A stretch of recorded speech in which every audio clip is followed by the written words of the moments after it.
informative and contains my opinion and understanding of the subject matter. Viewer discretion is advised. Hi, everyone. Thank you for coming. Steelers fans said that you could hear us talking. You guys, we were just saying like what we were going to talk about real quick. So it wasn't anything good. And if you hear us talking, then you know what we're going to talk about already. So no big deal. So how are you, Daniel? Just kidding.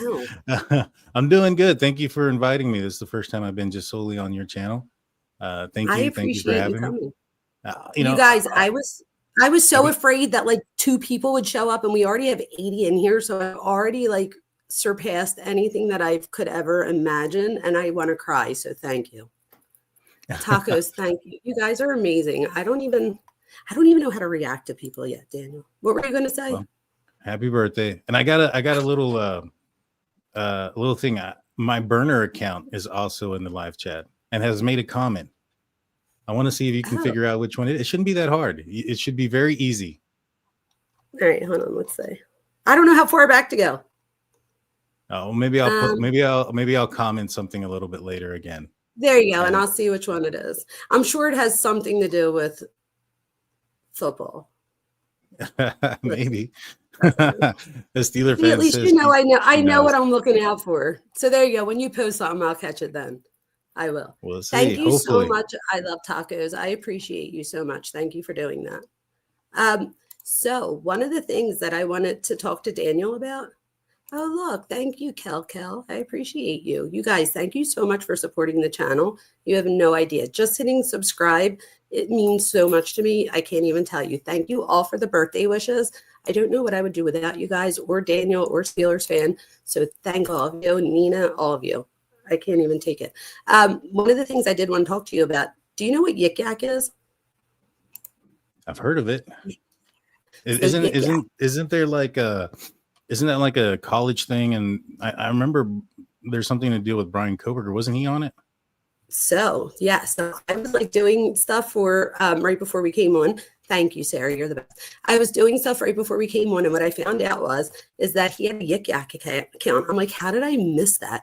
So as soon as I heard that, why did that like be like bling to me? Is because being a professor, I know that people use yik yak that are in college. I don't know if anybody else like could say it. I don't know if it's just for students, but I do know that college students and university students use it. So what it is that you have to be within 5 miles to read the yik yak. So if I post something, only people within that radius can see what I post. My question to you is, do you think that there could be a possibility that he was going close to the house after the day, like the day that he did it? I know that a lot of people go back to the scene of the crime to like see if the police and stuff are there, but could it also be that he hadn't heard anything yet, and by being there, he could be on yik yak to see if anybody's talking about it? That's interesting. That's interesting. I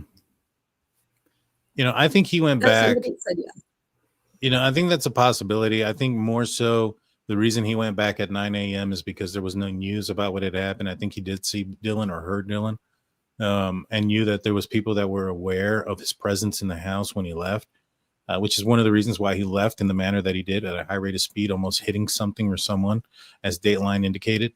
I think that's the reason why he turns on his phone on that trip back. I think that if, he walks out of there and Dylan never wakes up and is asleep, and let's just say he walks out and that was the last person and he never heard anything else.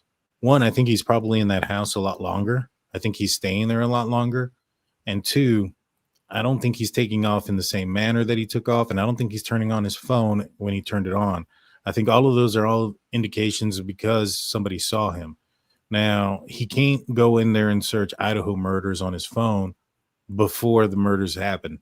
Now, Steve in his interview with me, he kind of alluded that there was something that gave off prior knowledge, whether it be a search, maybe the fact that he just turned on his phone and searched up something else, like the Moscow 911 calls or something like that.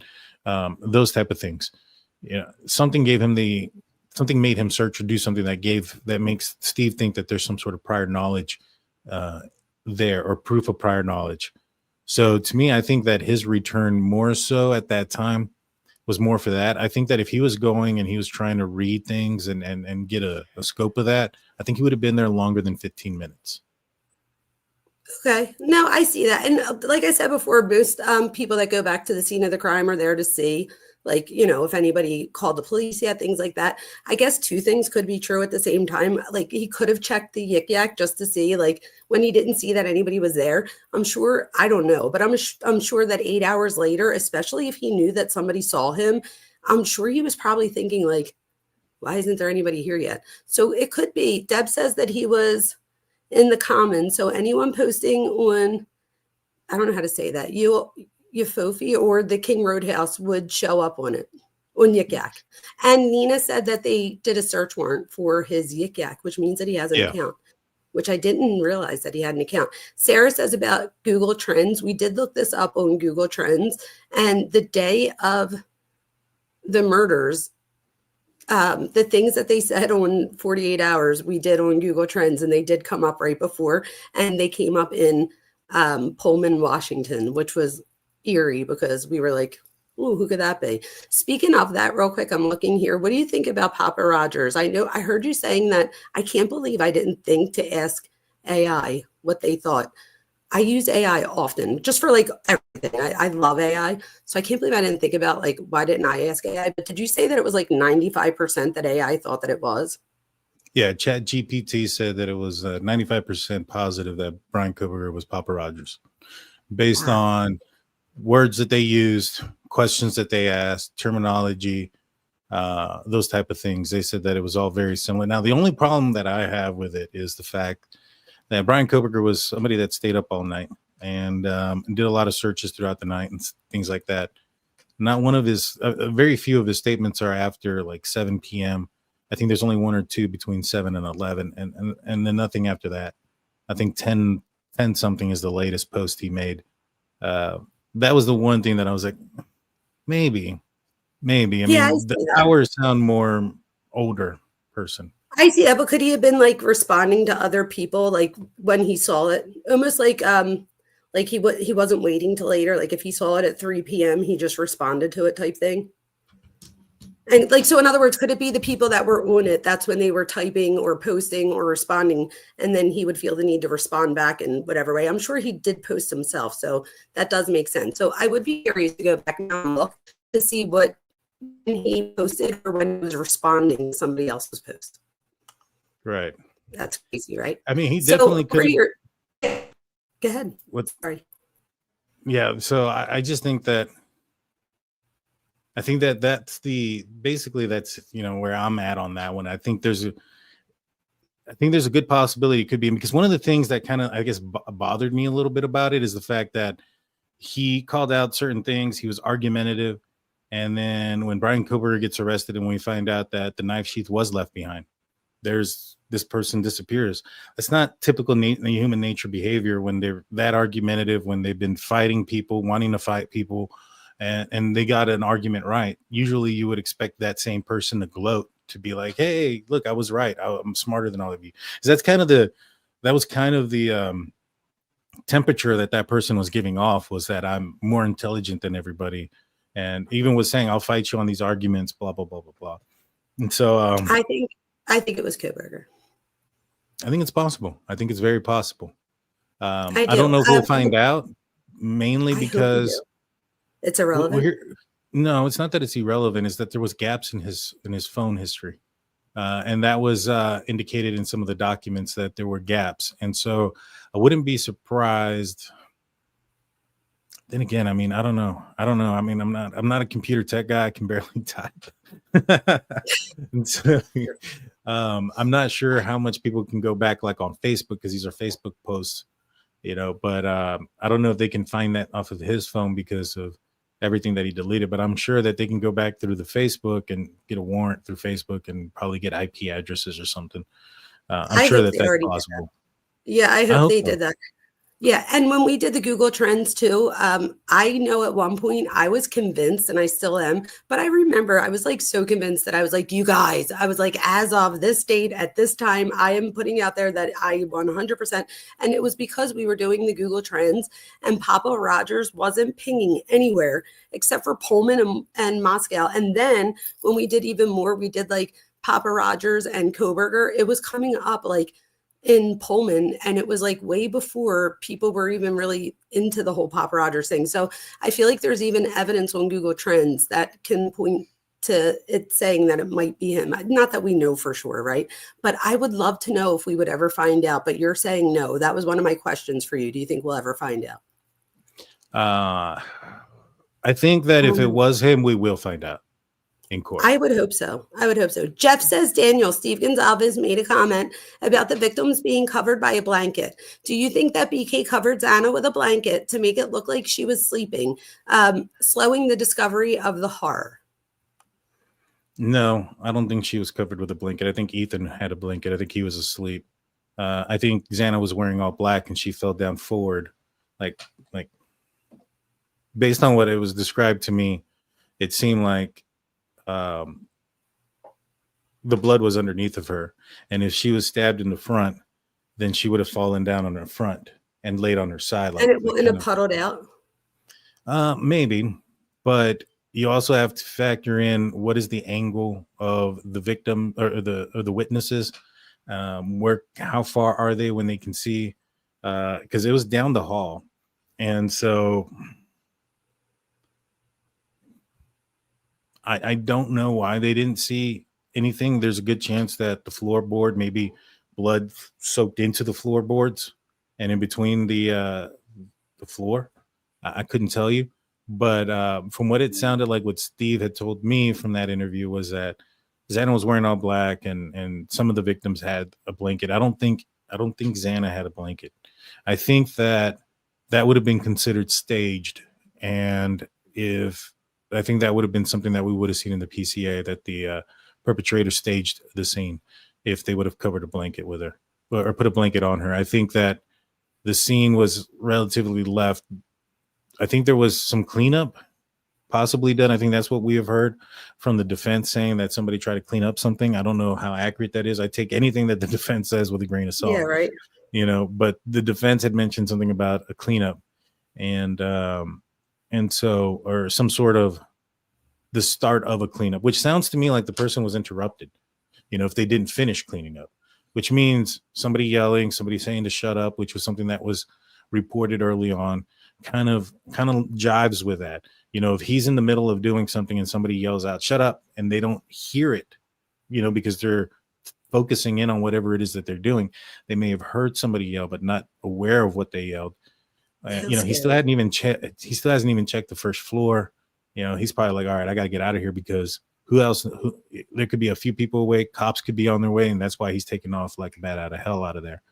And so this sounds crazy, but I think I wouldn't be surprised if we see that he got out of there in the amount of time that he did, so that he could beat Ted Bundy's instance because Ted Bundy, didn't he do it in like 14 minutes or 15 minutes or something? And he attacked 4, but 2, I think I told you about this before, but 2 people passed, 2 people lived. But I wouldn't be surprised if that played into it as well. I think you're right, though, that he probably thought he's running out of time, that somebody could be calling on him. But I also wonder how much, he knew about Ted Bundy and his times and stuff, and that was important. And I don't know. Was that something that was important to Bundy? Was he trying to get out of there within important to Bryan? Or no, I understand that. But I don't think that was something, if that wasn't important to Bundy, I'm not sure if that would be important to Bryan. I think Bundy was kind of in the same boat. I think there was other people. I think he was fighting off somebody. Noise was being made, and I think there was a car that pulled up or something to that nature. I'm not familiar at all, to be honest with you. I've only heard little bits and pieces. I just have sometimes a decent memory on pulling up those little bits and pieces. But no, you're right. That was Bundy. The car pulled up. Yeah, there was a car that pulled up, so that interrupted him, and which is why he left, and that's really fast as well. So I think the same thing happened in the Bryan Kohberger case. I think he was interrupted, whether it be by a yell, a door closing, something to that nature. he hadn't checked the first floor. He doesn't have time, even if he sees Dylan, to go and do anything because he doesn't know if she's called 911. You know, when he's first seen on camera is in the 700 block of Indian Hills Drive. That is directly behind the police station. And it took him less than about 2.5 minutes to get from there to the victim's house. So, and that's just driving the speed limit. Now, officers leaving from there at a high rate of speed, trying to get to a place at a fast time, could get there quicker. Now, obviously, because of the shorter distance, they're not going to be able to get there in half the time, but you know, they probably can shut off about 20 seconds or so. So he's got about 2 minutes to get out. He doesn't have enough time in his probably to do what he wants to do. So he has to get out of there as fast as he can. He still has to take off his clothes. We know that he did take off pretty fast too, because didn't they say that he almost hit somebody? That's what Dateline says. I've looked at that footage. I don't see anybody there. I didn't see anybody there either, but yeah, I was thinking that too, but how would we know? Maybe there's another camera that we don't see. Yeah. I don't know. Jeff says, I can't help but imagine the killer saying that it's okay, I'm going to help you, as he put the blanket over Xana. See, I don't think that's where it happened. I think what had occurred was, so I've put a lot of thought into this. I think what Bryan Kohberger did was he went into that house. He went right up to Maddie's bedroom. And I think that he went into Maddie's bedroom, which is kind of making me like reconsider who I thought the victim was.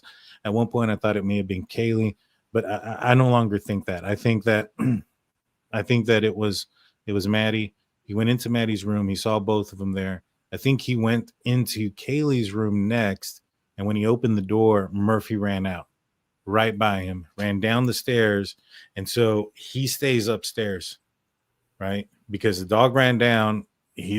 God knows where the dog's going. Could go to another person in the house, so he stays upstairs and waits. Sees Xana come up. Xana comes around the corner because Murphy runs into her room. She gets up, takes him back out, because remember, the dog barking don't start till 4:17. He's already been in the house for about 5 minutes, if not a little bit longer, because he parks back there at 4:07 and like 40 seconds.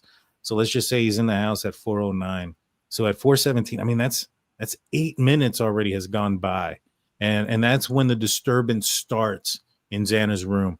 Now, we know that she's on TikTok till 4:12. So I'm assuming that at 4:12 is when Murphy's running into her room, right? And she's putting her phone down. I actually see exactly what you're saying. Yeah, so Murphy runs into her room at 4:12. She puts the phone down. She walks out. She sees the backsliding glass door. Maybe looks up the stairs a little bit, sees that the doors are open, and says, I think somebody's here. Dylan hears somebody going up and down. She thinks it's Kaylee, but she hears somebody going up and down the stairs with Murphy. Now, I was going to say that would be why she heard the dog or thought she was playing with the dog. Right. And if she's hearing somebody go up the stairs first, then down the stairs with Murphy, that means that Murphy must have ran down the stairs at some other point prior to that. So I think that he opens the door. And the reason, my first thought was he went into Kaylee's room first, opened the door, and didn't see anybody, left the door open, and then went back to Maddie's room. But then that would have meant, like, let's just say he was laying on the floor on the other side of the bed and he just didn't see him. Well, Murphy would have gone into Xana's room a lot earlier. So it doesn't match. It doesn't fit. It don't fit. He would have gone into her room like at 4:08, 4:09, 4:10, not 4:12. And the disturbance there would have happened sooner. So to me, he goes into Maddie's room first, and then he goes to Kaylee's room. And when he opens the door, the dog runs out. He doesn't chase the dog. He waits there. And then when Xana comes up and then goes back down, he goes after her. It's somebody he can attack. And so he goes behind her. I think at one point she turns around. He says, it's okay, I'm here to help you. Has some sort of false sense of security, and then attacks her. Incapacitates her there. You're so right. This has to be it. So when you said the other one, I was like, yeah, I could see that, but I wasn't like 100%, like I didn't feel it all the way. This one makes 1,000% sense, because one of my problems with the other theory, because I agreed with, like, I usually agree with your thought process, because I feel like you really do critically think. And that's like all I ask for people to do is just think critically. But you think like even, I don't know, it's amazing. So at first, all I thought of was if he opened the door and he saw the dog, wouldn't he close the door type thing? So there was just certain like questions that I had that I wasn't able to like come up with an answer, but I was like, you know what? Not everything has an answer. This one makes total sense because you're right. Had he opened the door first, the dog would have went down and a lot sooner. So it probably was afterwards. He opens the door, sees nobody's in there, and the dog leaves, which could also be a reason why Murphy's alive, is because the dog just runs right by him and he never even sees the dog. Because a lot of people were like, if he opened the door and he saw the dog, you know, why do you think he didn't hurt the dog? And it could just be that he didn't know the dog was there. He opens the door and the dog runs past him. That's exactly what I'm thinking. And the reason why I thought that was because when officers go, and I went through this and I just found, I refound it. I knew about it, but I refound it here recently. On the body cam, when officers get there, Murphy's laying on the bed. So to me, on Kaylee's bed. So to me, that's habit. So if Bryan would have opened that door first, if Kaylee's not in there and Murphy's in there, he's probably laying on the bed. That's where he was laying when they found him. And so to me, I think he would have closed the door. You know, to me, the only thought process I had was that he opened it and maybe he was laying on the floor, or maybe he had like a dog bed that he laid on the ground. But that wasn't the case. When I went back and I refound that he was laying on the bed, I was like, most likely that's where he would have been. And yeah, you're right. He would have closed the door behind him. So I think Murphy heard what was going on. And so he was probably at the door already, like waiting at the door when Bryan opened the door, and he just bolted right past that makes so much sense. I think that's what happened. Yeah, that's what I think. I think to me that fits every aspect. I was going to say, because that also fits Dylan. That also fits her statement. Yeah. Yeah. And you're right. Murphy wouldn't have just hung out and waited and then went down. Do you know what I mean? Like, a dog's not just going to sit there and wait and be like, okay, I'm going to go down now. So you're right. He opens the door and the dog just goes quickly down, which would then make it a few minutes later. That's absolutely what I think happened. Yeah. And I think he stayed up there. I think he stayed up there waiting to see what was going to happen, waiting to see who's going to come up, waiting to see what's going to happen there. So he waited up at the top of that staircase. And when he saw Xana, he went after her from behind. And I think that at that point, I see a couple of people wrote that. Oh, you broke up. You go ahead. I'm sorry. There was a delay. I apologize. Oh, okay. Sorry. So I think that when he went after her, she went to Ethan, and Murphy ran outside. And that's why his barking at 417 is happening outside while there's also a disturbance going on inside in Xana's room. That makes so much sense. What do you think about the incel thing? People are saying that they think he's an incel. In my opinion, the only reason I don't think he's an incel is because I think that there were women that were seeking him out at times, like the Asian peer that he had. However, I feel like they weren't the girls that he envisioned himself to be with. So I would say, wouldn't that be more of like a voluntary type thing, not involuntary? What would you think? I think so. I think he had it sounds like this was the kind of person that had like a high standard, and he wasn't going to go below it. And I don't think that standard was achievable for him. I agree. And even when he did get phone numbers of these pretty women, we saw the one where he wrote that girl, even though I didn't think that was a weird text message, but I'm also intellectual. Like, I'm used to like being in college and stuff setting. So I didn't think it was that weird, but I could see why other people might have thought it was weird. The one about, I like that activity. I was like, all right, he just sounds like a dork, but maybe he did give off weird to the other people. And that's why he never made it any further than just the phone number thing. So what do you think would have been better? Hiking sucks. Want to hang out? If he would have been mean. Exactly. That's what I'm saying. I didn't think that a lot of people think that was like such a weird message. And I'm like, I really didn't see it as that weird. Right. Did you think it was that weird? I didn't think it was that weird. I wrote a couple. Yeah, go ahead. I think people are Monday morning quarterbacking it. They're looking at something, knowing what he's accused of doing and saying, okay, that does look weird. To me, I don't think the way he framed the question was odd. Again, it sounded like somebody trying to flex their superiority, their knowledge, oh, look at me, I can talk in this certain manner. More of like an impression type of thing. I think he was trying to get at. I just don't think he's very good at it. I agree with that. I do agree with that. I wrote down a couple questions just in case. I was like, let me just like, I don't know. I like to be over prepared than under prepared. So I think I know the answer to this, but just for other people, because I did see this in the comments, do you think that he acted alone? I know the answer to this, but why do you think he acted alone? Or I think you think he acted alone, right? Oh, I have no doubt he acted alone. You know, at the Yes. end of the day, I think you know, he's always had this delusion of grandeur, right? I mean, he talked about being the detective He that talked about it. solved cases and stuff like that. He didn't talk about being a part of a team that solved cases. It's always about him. It's always about him. And so I would say that uh, my thoughts are it was more because it's about his wants, his needs. He doesn't want to share that with anybody else. It's all about him. So no, I never No, thought and that he even I don't considered even that. think yeah, no, me either. And I don't think that he was able to build interpersonal relationships like that. So I feel like if he had interpersonal relationships, he wouldn't have some of the problems that he was dealing with to begin with. So I never thought that there was anybody else involved either. Again, just like we said on your channel, I think that it's totally possible that I think it was on your channel we said this, Yeah. that he did this because like a lot of people are like, oh, how could he do this alone in that quick of time? And what do you mean? Like it's almost like offensive to his thought process that he couldn't do this alone. So Well, what I do you do think think there about was this plenty though? of time. Happy Yeah, tell Face me. Killer has reached out to Rex Humerman and basically asked him if he wanted to be pen pals. Did you know that? Yes, I did. That was weird. And Rex wrote back about the salt that he doesn't, or butter. That he was like, "Wait, you get butter?" He like that's what he was fascinated about. I'm like, really? Of all the things he said, that's what you want to respond to is the butter? I haven't read what the response was, but what do you Yeah, think wait till about that? Somebody who, I mean, I'm not going to say that Happy Face and Bryan Kohberger are the same. I'm not. I'm not nowhere near familiar with Happy Face like that. But Happy Face attacked women, you know, sexually motivated crimes, those type of things. I don't know if he would ever uh, have a partner, so to speak. But he's reaching out to these other people in this manner. What do you think that's about?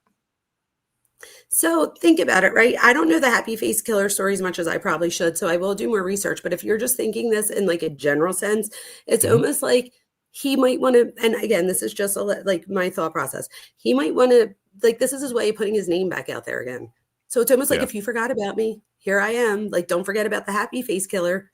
So Mhm. he knows that by writing to somebody that's in the news, that it's going to get out to other people that he contacted Mm. them in my opinion. So that would keep him relevant again. So if people didn't know about the happy face killer, now that it's out in the newspaper that there's another serial killer reaching out to Rex Humerman or whatever. So, you know, why would they do that? And to me, it would be so that they could be relevant again. Makes perfect sense. That's kind of the plot of the fake. Did you watch the fake Never saw that. No. docu series? So there's a not a documentary. There's like a little limited series on Happy Face Killer that's going on Prime or something.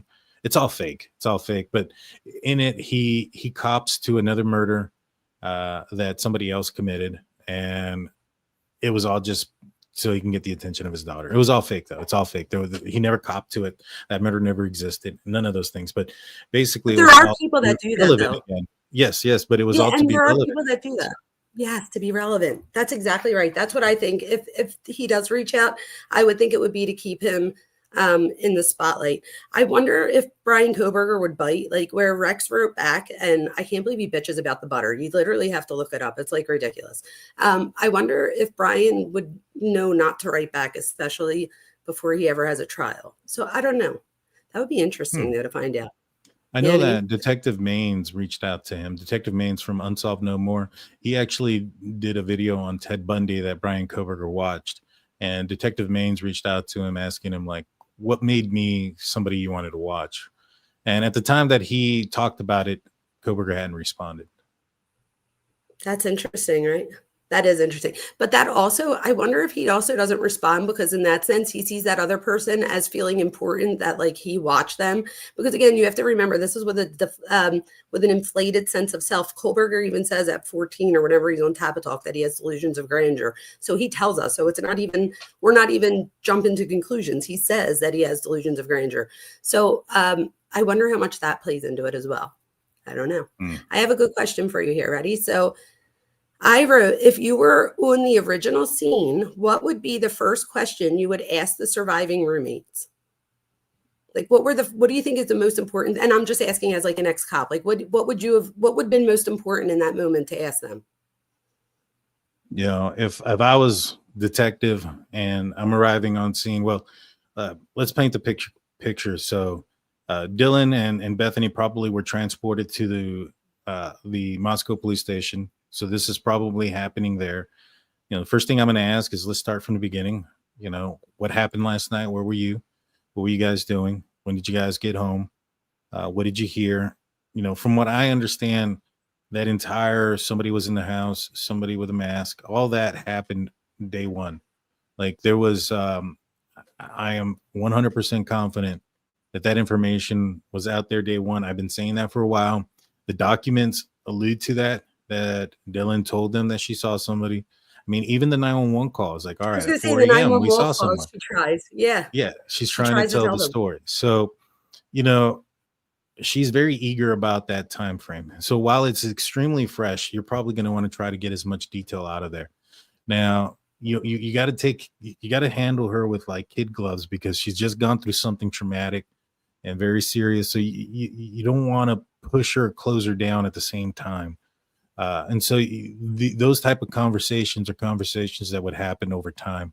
You know, when you Ooh. start to get into certain things, it's not something that you're going to be like, all right, describe him. What was he wearing? Where was the blood? Where was this? Where was that? You're That's going to, interesting because me being nosy, I would want to know all the details. But you're right. If I would get training and they would tell me, like, no, you don't want to do that. I mean, I know in a trauma, but usually people don't come to us until it's already been so much time has passed that they're dealing with like PTSD.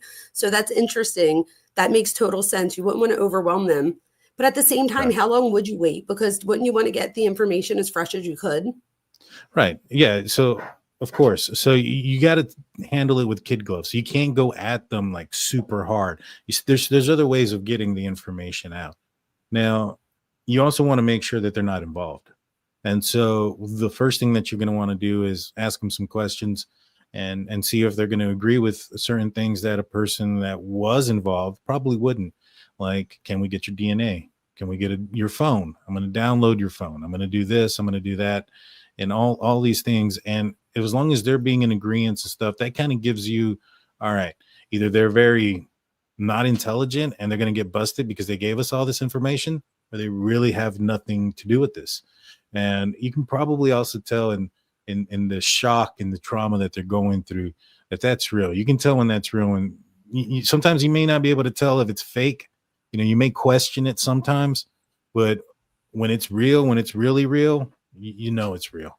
And so you know, you got to handle her with kid gloves. You have to ask the right questions in the right way, so that way you don't get them closed off. But yeah, I mean, I think they did a great job. They got all the information out of what they needed. I think that Dylan was super supportive, you know, and maybe not supportive. I think she was super helpful. I think she wanted to help. You know, I think she felt horrible about what happened to her friends, probably felt even more horrible that she was alive. And, Yeah, you know, survivor's guilt. It's a survivor's real guilt, thing. It's a 100%. And real thing. so, you know, all those things are going on. And you just got to remind them that, hey, something bad happened. Now you can help us catch this guy. And that's what we have to focus on, is catching the person that did this.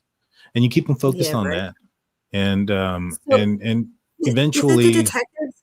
Oh, go ahead. I'm sorry. I have like a little bit of a delay, you guys. So if anybody hears me over talk a little bit, it's because it looks like it's a pause here, but I don't know why I'm having a little bit of a delay. I apologize. Continue. I'm sorry. no, it's okay. I was just gonna say, like, the that's why those interviews take like 2 to 3 hours sometimes. You Well, I know, was going to say, who does the interview? Is it the cop or do they bring in like a therapist or something to do it? Like a trauma type person? in that scenario, probably both. You're probably Oh, getting probably, the yeah. psychologist in there with the doctor. I mean, with the detective. And I've they seen many probably both have times. similar training. Yes. I mean, obviously the mental health professional is going to have a lot more training in certain aspects, but it's not uncommon for a mental health professional to accompany an officer in certain situations. That makes total sense. I put, could Dylan's testimony or her silence end up hurting the prosecution or defense? I No. think it's good that she was silent. I'm just asking you, like, so you do think that it's good that even though people come out and they bash her, that she hasn't come out and tried to defend herself? Because I have to be honest with you, if people were bashing me the way that people were bashing her on YouTube and I was only 20, I don't know that I would have been able to not come out. I mean, I guess if my mom and lawyers and stuff were like, you're not going to do your friends any justice if you say anything, maybe then I wouldn't. But I would feel like, wouldn't you want to come out and be like, F you guys, like, how dare you? Because there's still people that are like questioning her integrity, which is disgusting. Well, it's a good thing that her stepmom is a pretty big lawyer. And all those people that were talking, there's proof and evidence of those things. And saying negative things that aren't true about somebody and trying to diminish their character, you can find yourself on the wrong end of a lawsuit real quick. And I wouldn't be surprised if those things happen at the end of this trial. That's actually a good point. I forgot that stepmom was a lawyer, so I'm sure that that helped too. So she probably knows that she shouldn't talk. Someone said here, if Dylan had called the cops, there would have been people there. Grr, I know everyone will get mad, but there's no excuse. So this is the thing, Cuff You. I guess what I would say to this is, if I put on like my 19-year-old, 20-year-old hat, I would say this, because there's people in there that are over 21 years old. If let's say they did call the police and it wasn't anything. And this is the thing, you have to also assume at 19, 20 years old, even at 47-year-old today, right? I don't think that I would assume the first thing that something that like terrible was going on. I would just think my friends are drunk. They're like, acting a fool upstairs. I'll tell them tomorrow for next time to like keep it down. And this is the thing, had she called the cops and it wasn't something like this, they could have gotten in a lot of trouble. Kaylee was about to leave to go to a new job. So I know that I wouldn't have first of all, I wouldn't have wanted to call my friends regardless, but I would have seen it more as them thinking that they're not telling on their friends, more so thinking that it was somebody from the outside coming in. What do you think? So first and foremost, I've talked to Steve and some other folks. If Dylan would have called 911, when she saw somebody, they weren't going to save anybody's lives. They were gone. That's the unfortunate truth. Now, could they have caught him quicker? Maybe. But this would kind of go into what I was talking about before. Even if he didn't leave the knife sheath behind, and this is my little clue, guys. Even if he didn't leave the knife sheath behind, I have full belief he was going to get caught. Now, there was some rumors early on in the investigation that one of Bryan Kohberger's family members spoke to law enforcement. I can proudly say that those rumors are accurate. I know some of the details behind it, and I'm not going to say the details now. I'll say the details later, but I know the details behind what was said, who was said it, and those things. And with what I know that they would have investigated Bryan Kohberger with that, and he would have gotten busted anyways. So whether it was that night, when he did, or just a few days later, Bryan Kohberger was always going to get busted. So you're saying pretty much that even if it wasn't by that, and it always was out there, you guys, that his sisters, everybody has always, speculated, were the sisters. And I would assume that if you knew, I know my siblings pretty well, and I feel like if I already had speculation about them, and you have to remember, he definitely had conduct disorder when he was younger. And one of the things that is a red flag for us in psychology is when you have conduct disorder before the age of 15, it doesn't mean that you're going to have antisocial personality. But if something like this happens, I think I would look back. I would have been one of the people that would have been like, wow, I'm shocked, but I'm not surprised type thing, where I would have been able to deduce that, wow, this does fit that type of profile. So I just think that his sisters would have already known that about him. He already was in trouble for stealing his sister's cell phone. I know that he was on drugs at the time, and people do things on drugs that they would never do when they aren't on drugs, but they knew that he had the propensity to do something like this. So I feel like either way, I always thought that, and they're both in psychology, right? One's a therapist. So in my eyes, I feel like they always had to have known in some way, or had their red flags up. Do you think so too? Did you always think that too, even before you knew it to be? Well, they know him probably better than anybody else. The guy didn't have any friends. The guy wasn't close to anybody. So the people that actually knew who he was were his family. Now, like I said, these rumors have always been out there that somebody talked, somebody said something, somebody reported something. I know that those rumors are to be true. And, I'll go over what exactly it was, probably a little bit closer to the hearing. or the trial. But I think that in the end, he was going to get caught. I think that the people that knew him the most probably had some sort of link, idea.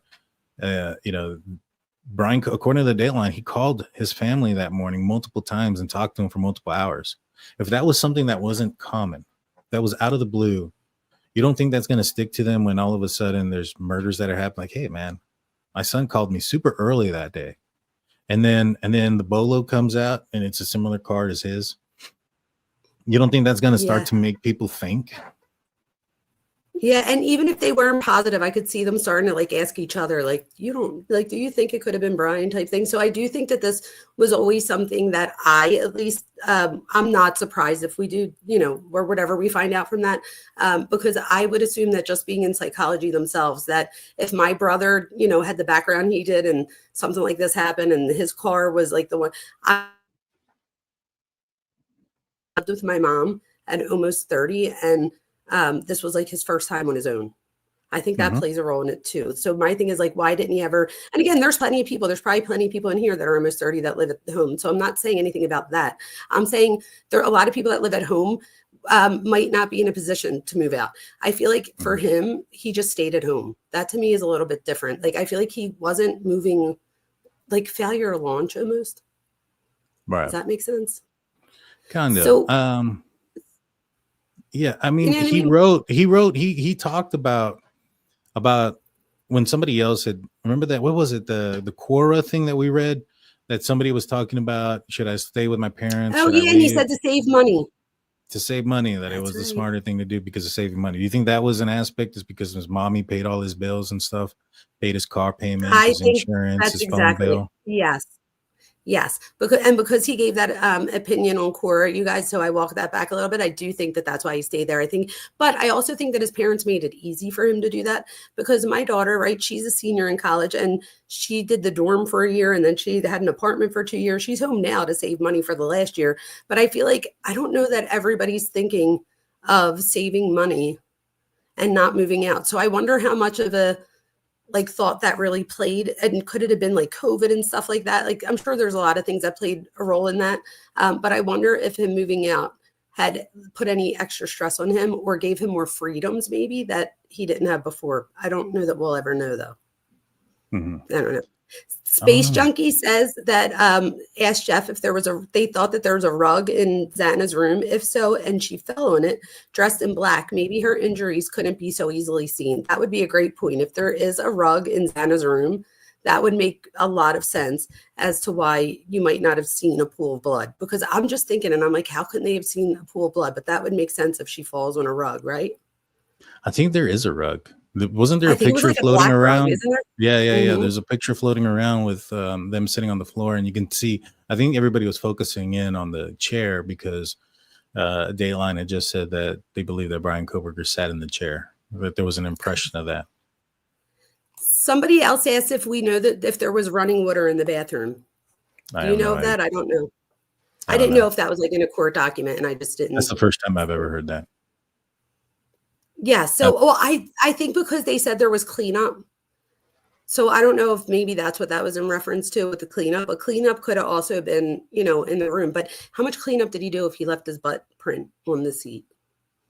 Yeah, I don't think there was much of one. I honestly don't know, obviously.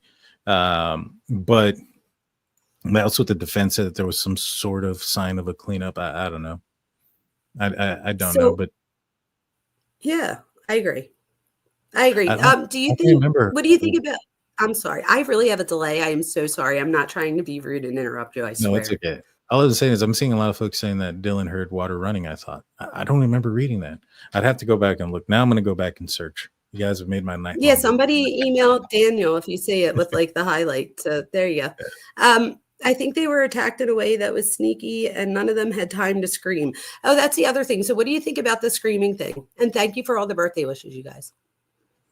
So what do you think about the lack of screams or whatever? Do you think that we don't have evidence that there was a lack of screams? I think there's evidence of a lack of screams with the audio from 50 feet away. It doesn't pick up anybody screaming. Now, I think the reason behind that is he had 4 individuals who were or at least 3 of them who were asleep, possibly all 4 of them under the influence of alcohol still, or still feeling the effects of alcohol. And I think with Maddie, you had somebody who was attacked in her sleep, and with Kaylee, she was attacked ferociously for that purpose, for her not to yell and not to scream. And so I think both of those situations were deliberate in that manner, for her not to scream. And then when it came to Xana, I think the "I'm here to help you" was also in some sort of prevention of her yelling. And I think it worked. Whatever it is, whether it was fear, whether it was the false sense of security, whatever it was, she didn't scream. It's not heard in the audio from 50 feet away. And from what I understand is her life was taken either at the doorway of that room or just inside of that room.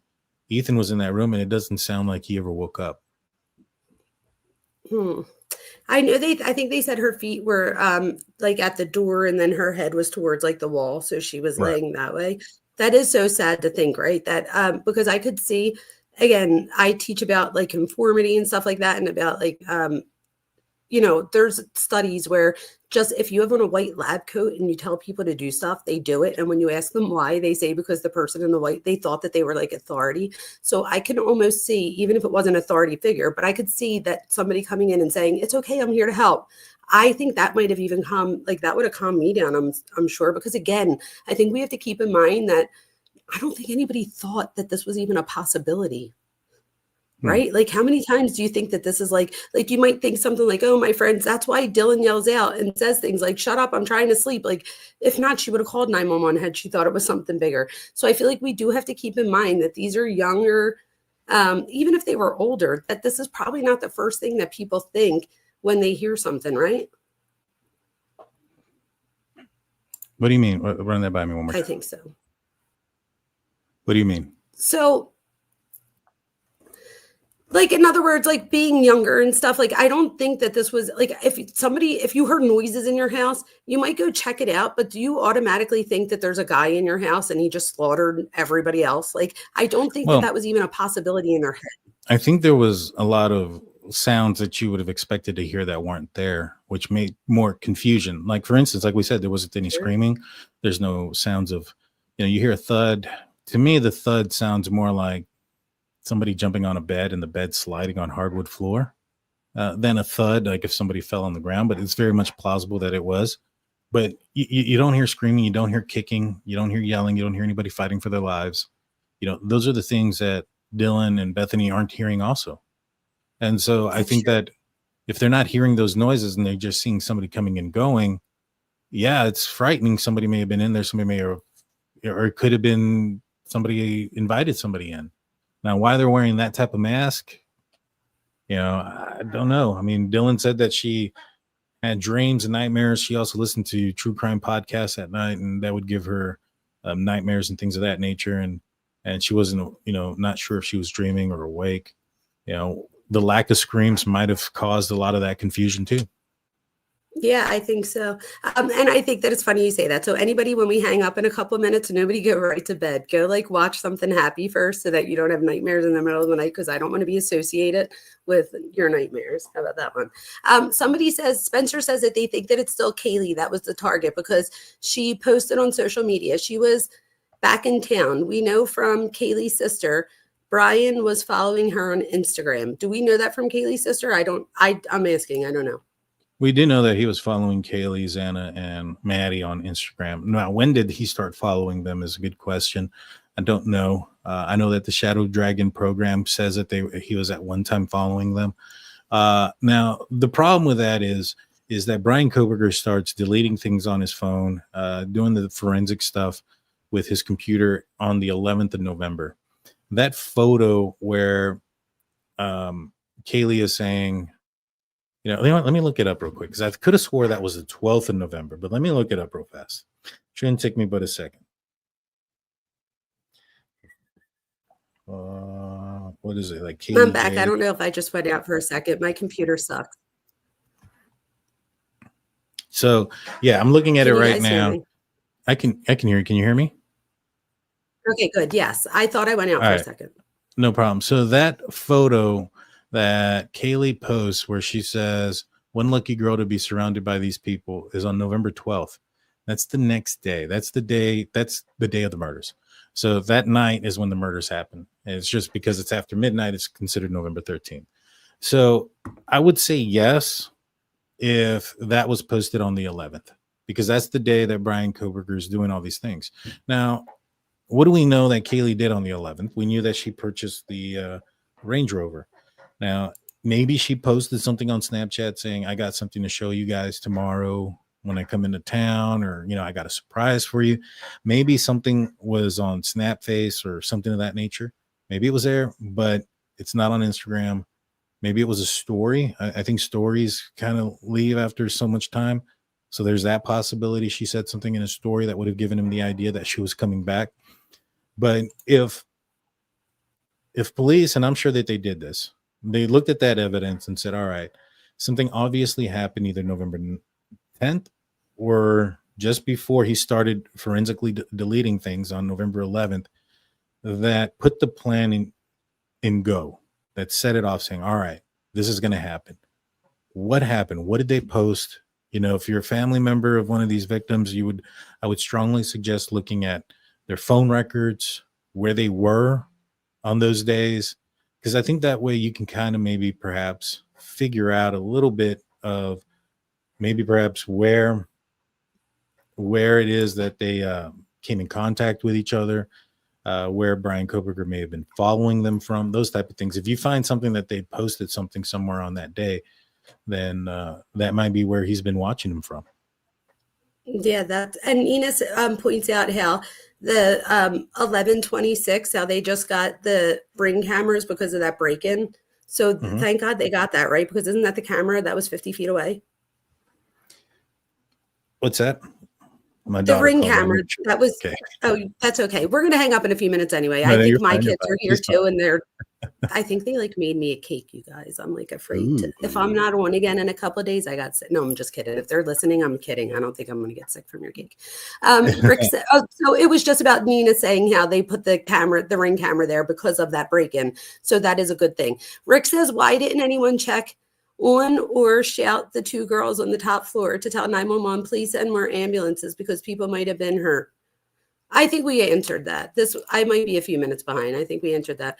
Oh, Bullets and Bling, thank you so much. Thank you. Thank you. Thank you. Thank you. I'm 25. Can you tell? I wish. I'm 47.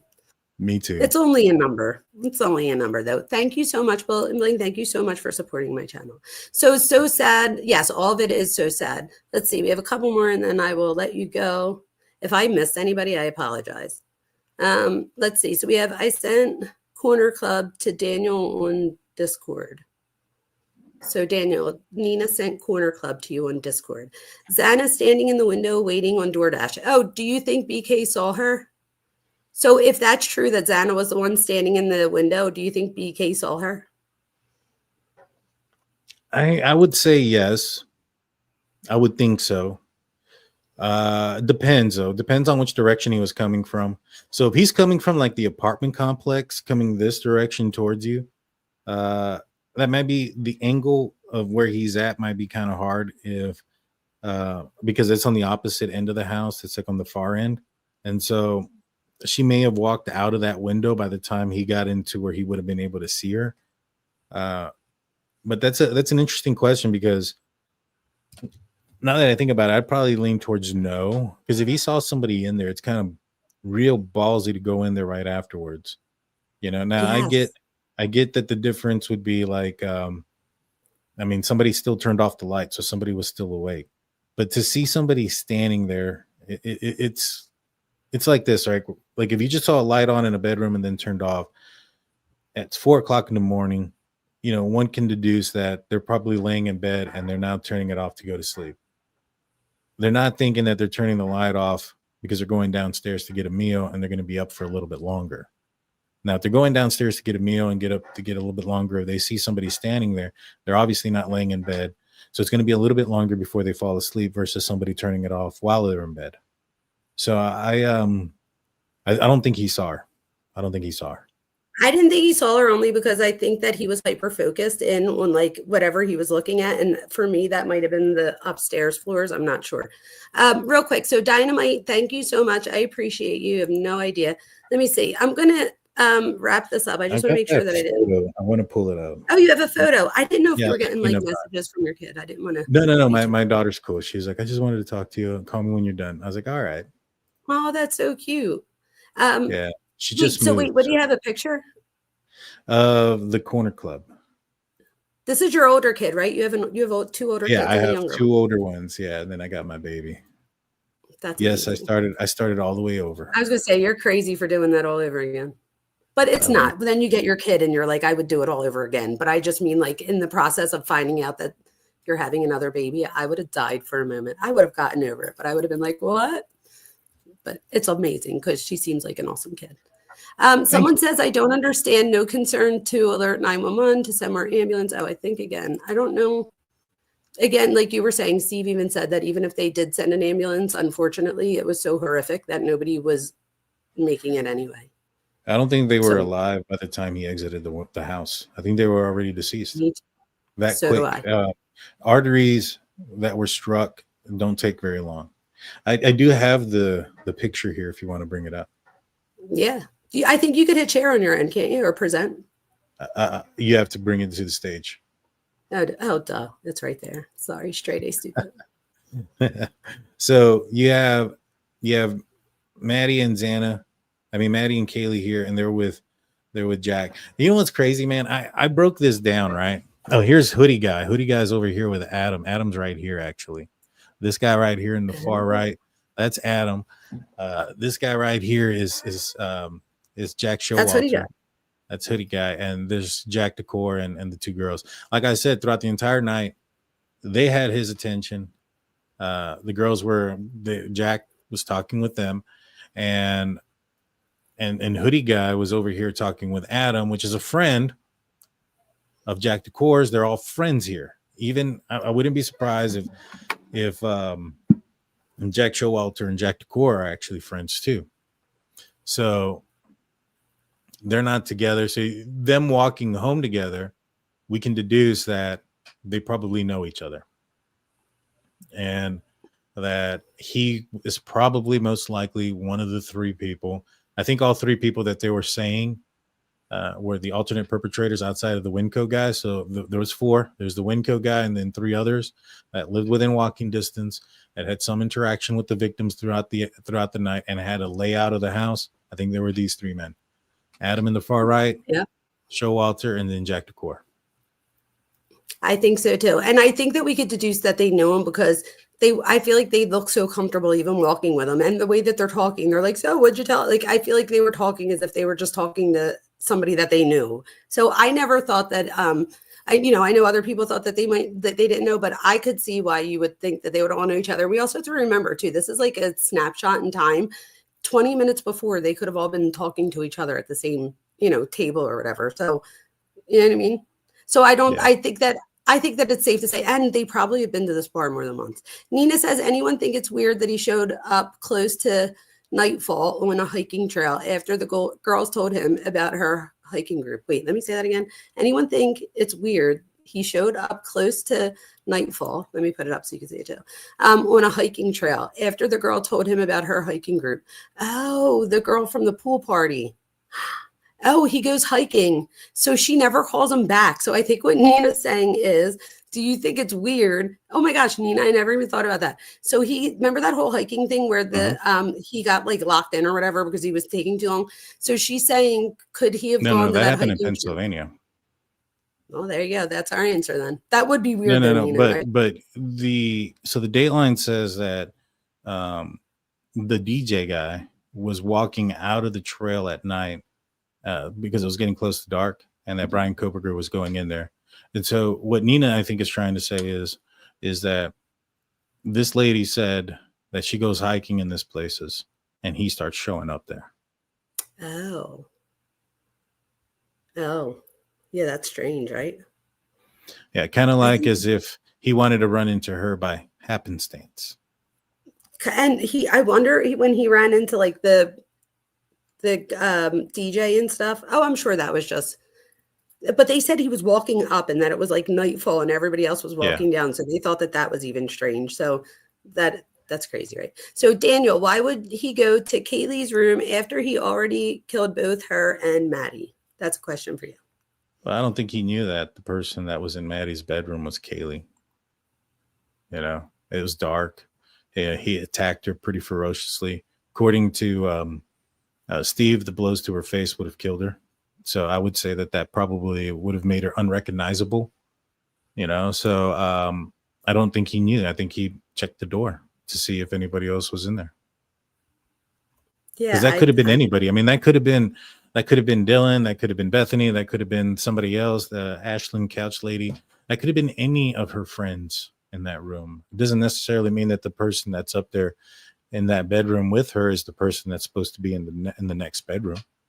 You know what I'm saying?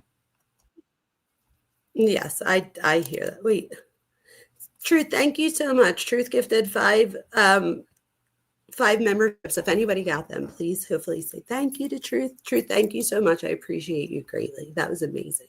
So, all right, you guys. So I hear my kids downstairs and I think they really made me a cake. Well, I know they did.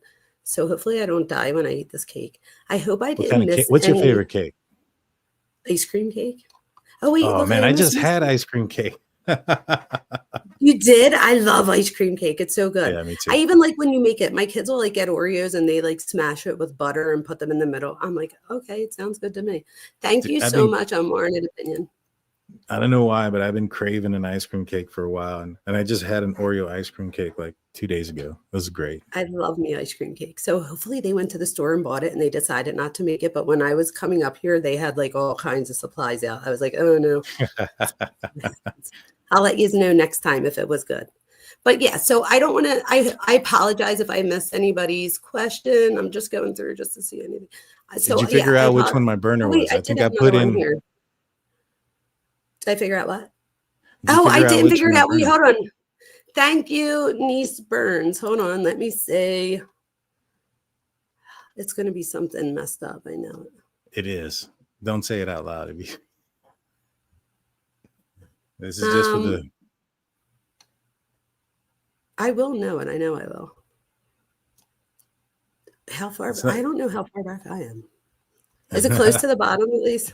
No, it's been like 5 minutes since the last time. I think I commented like 4 times. So this is what I'm going to do. When we hang up, I'm going to go through the comments and I will send a screenshot with a big circle around it. And then you tell me if I got it right, because I don't want to guess and then be wrong, because I bet you I'll get it right. So, and I already knew that had something to do with football.